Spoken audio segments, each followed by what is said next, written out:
Hey mon ami, je pense que tu vas très bien. Et je suis juste content d'être ici avec toi pour vraiment développer le mécanisme de partir soit de l'université ou bien d'un emploi à l'autre.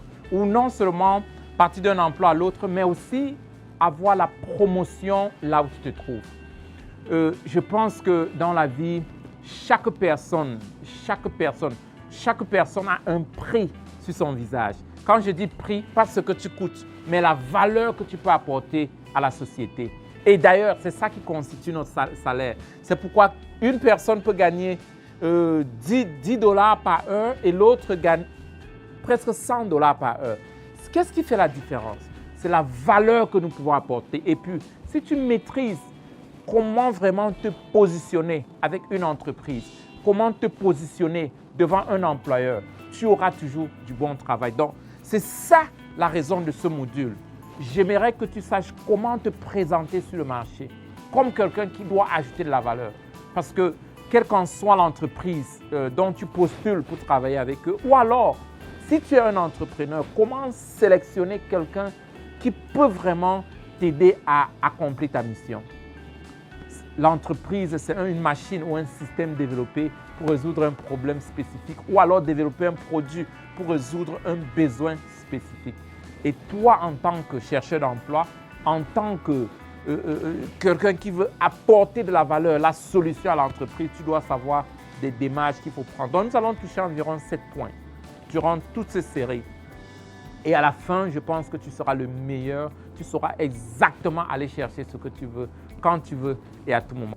Avant de te dire, OK, j'ai besoin d'un emploi, je veux changer de l'emploi, ou alors, je veux travailler avec cette société, la première chose que tu dois faire, c'est de faire l'inventaire personnel. L'inventaire personnel.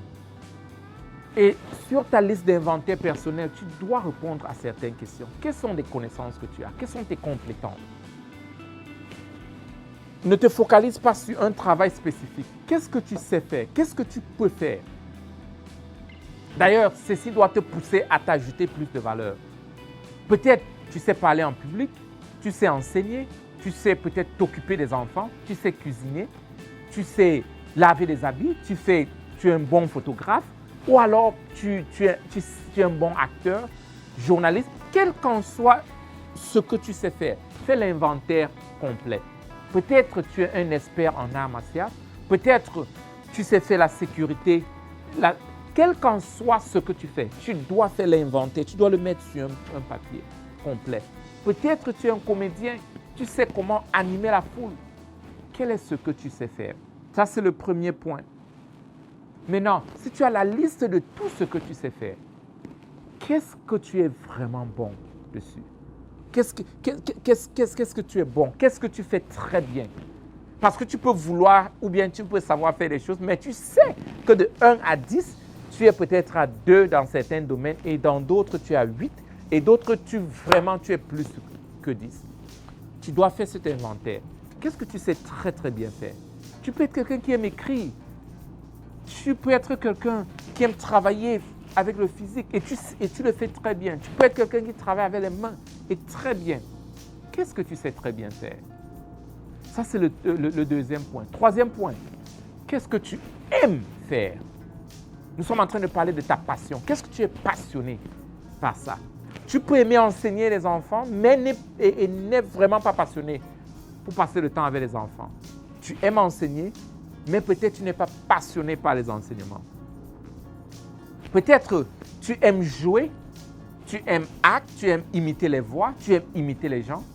Et quand tu le fais, tu es passionné. Peut-être tu es acteur ou actrice. Tu aimes faire la comédie. Et tu es passionné de cela. Peut-être quand tu travailles avec les mains, tu peux créer, fabriquer quelque chose, peut-être comme ce bureau par exemple. Tu peux aller de 7h à 2h, jusqu'à voir le résultat. Peut-être tu es passionné par ça. Peut-être tu aimes la comptabilité, tu aimes les chiffres, tu aimes dessiner. Quelle est ta passion?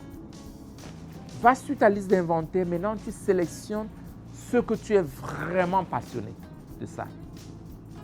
Et le dernier point, tu dois te poser la grande question. Pourquoi tu aime faire ce que tu fais. J'appelle ça le big why, le grand pourquoi.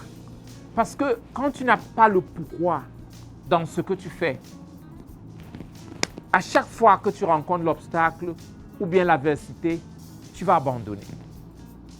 Quel est ton pourquoi? Pourquoi est-ce que tu fais cela? J'ai discuté avec un coach dernièrement. Elle m'a dit, vraiment, elle était en train de m'expliquer que quand elle avait 7 ans, elle a vu sa nourrice taper sur un enfant qui avait faim. Sa nourrice a tapé sur elle pour la première fois. Parce que l'enfant avait faim et il y avait la nourriture. Et la nourrice ne voulait attendre jusqu'à 17 heures pour nourrir l'enfant. Et il était presque midi. Amien ne pouvait pas se ressaisir. Elle a pris la nourriture et l'a donnée à cet enfant. Mais sa nourrice l'a tapé pendant au moins 8 heures de temps. Et depuis ce jour, c'est comme si quelque chose a émergé en elle. Elle n'aime pas voir les enfants souffrir de famine. Et c'est comme si ça s'est...